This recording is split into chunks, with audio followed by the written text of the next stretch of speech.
Diana Caswell here, and today I'm going to show you how to embed your videos into your websites and capture pages. I'm actually going to use a capture page for this, but you can do the same with your websites and web pages.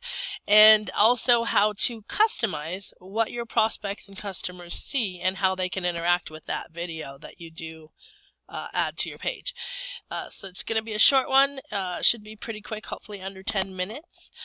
If you are advanced with working with videos, then this video is probably not for you. It's going to be geared more towards somebody who may or may not know a little bit about embedding videos from YouTube, because a lot of people know how to embed them, but many people, especially newer people to network marketing, don't actually know that there are some basic tools that you can use to customize it a little bit and make it a little, fit it a little bit more to what you like and what you want to see. So that's what I'm going to show you. Okay, so first of all, this is a capture page that I have, and as you can see, I already have a video here. First thing that you notice is that there's a title. They can share the video with other people, and they can also come back and watch it later. When you press play on this video,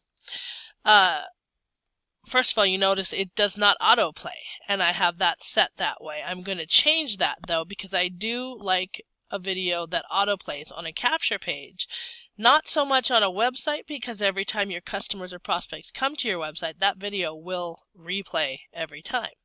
But for capture pages, I think it's a good idea because you want to catch their attention quickly and give them a reason to fill out that form that you have there.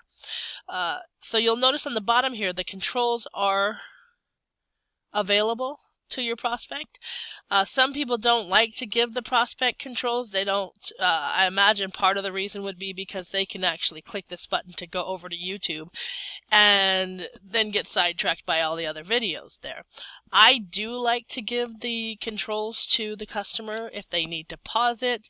You can actually pause it if you don't have these controls down here, but you cannot rewind or fast forward, and that is something that when I am watching somebody else's video, I actually like that ability. I like to be able to rewind or fast forward. Sometimes you get distracted by someone else in your family or just a situation, and you miss part of the video. If you can't go back, then you can't watch that part that you missed unless you play the whole video all over again, and that's kind of irritating to me.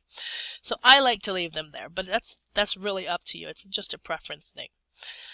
You can also change the size of your video, and that's something I'll show you as well. So now we're going to go over to YouTube, and this is the video that I was working with. To embed your video, the first thing you do is you click Share, and then you go over here and click Embed, and you'll notice that there is automatically some code here. And if you wanted to, you could just go ahead, take that code, and go embed that in your HTML code for your website, your blog, whatever. But it is going to show up with a few things, or especially one in particular that I don't like. And that is, I've already checked this, but normally the automatic or default settings are that when this video is done playing on your page, YouTube will go ahead and show those suggested videos at the end of the video that you're playing, and that means that someone can actually click away and go. I'll show you what I mean by that. When the video's done playing, you get all these additional videos that your customer or your potential prospect can click on, and when they do, they're going to be leaving your page, and that's not something that I want. I want to keep them on my page. I definitely don't want them going to someone else's YouTube video that is for the same product or service that I'm promoting, and they could end up buying from that person rather than me. So I like to keep those off. And how you do that is you click this, or uncheck the show suggested videos when the video finishes. I do like the show player controls, which are those controls when the video plays at the bottom here. So I keep that, but you can uncheck that if you don't want those.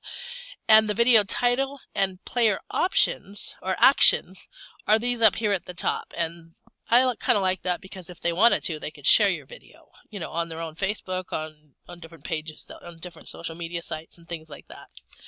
So I keep that there. You can also change the video size here. There's multiple choices, plus you can customize the size. Just make sure that after you have embedded that video that it looks right, because occasionally if you make it too big, the video is going to stretch too far. It's just not going to look right, or too small, you know. So just make sure you double check that.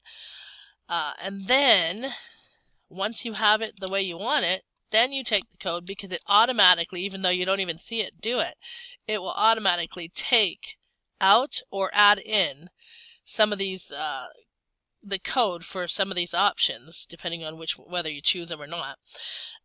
One last thing is enable privacy mode. That's something that I don't even worry about. The only reason you would need to worry about that is if you had a website or page where you, in the privacy policy or somewhere, you have an agreement that you're not going to be collecting cookies, and none of the third-party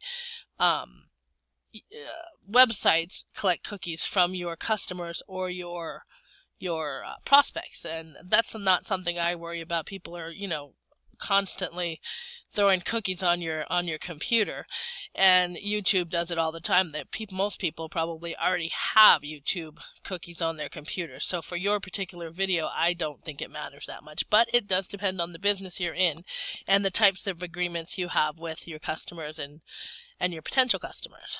So I leave that blank, but you can check it if you want it. And then I go ahead and I copied that already, and I'm going to go ahead and put it here. You'll notice that this was the original code I had on the page. This is the new code, and the only difference is that this little piece of code right here tells YouTube that you don't want the related video at the end of your video. So once your video is done playing, it's not going to pop up all those other options for them.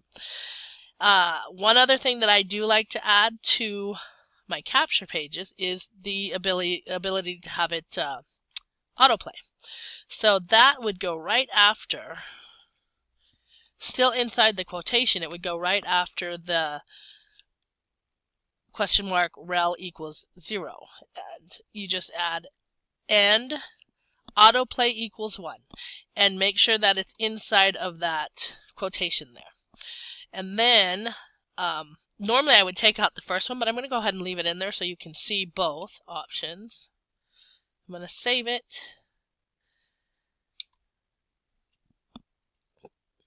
And if you're working with video, you probably already know this, but this is my HTML page for my capture page. So I'm going to go ahead and upload it to my hosting. I use HostGator. It's going to ask me if I'm sure, because there's already a page with the same name. Obviously, that would be this one. So now I'm going to refresh it so you can see the new page. And there's both videos, and this video is bigger because I'm changing that as well. Okay, did you notice how this autoplayed? The sound was not on, but that's only because I had already turned the sound down on this one, and because YouTube does have those cookies that they place on my site, they know that I did not want this to play volume or play with volume. But normally it's going on somebody who hasn't been to your page before, it will automatically have the volume up. And this one will not play because it was not set to play autoplay.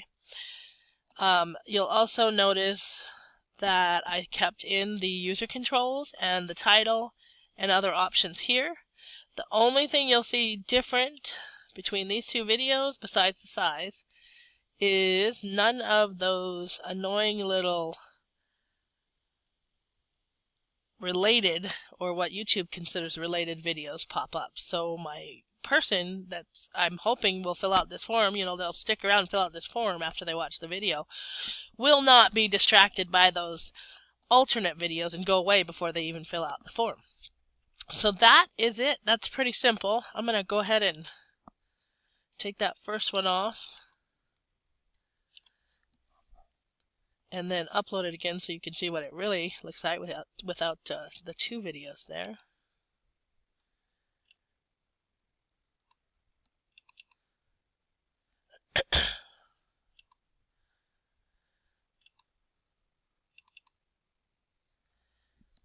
And there it is. And then that's the new video. All the options are there that I want. It's the right size. It's a little bigger because that one looked a little smaller. I could probably even make this one a little bigger, but it's kind of based on how big. I have a little bit of a wide screen too, so it kind of depends on what you like to see. And it's going to look different on a smaller screen. Similar, but different. So anyways, that's it. If you have any questions, you can email me at Diana Caswell. So that's DianaCaswell at homebusiness-wealth.net. Home, H-O-M-E, business, B-U-S-I-N-E-S-S, dash wealth, W-E-A-L-T-H, .net. And I'll put that in the on the video as well. Or at least I'll put my website there so you can figure out how to contact me if you have any questions or need any help. Thanks for watching.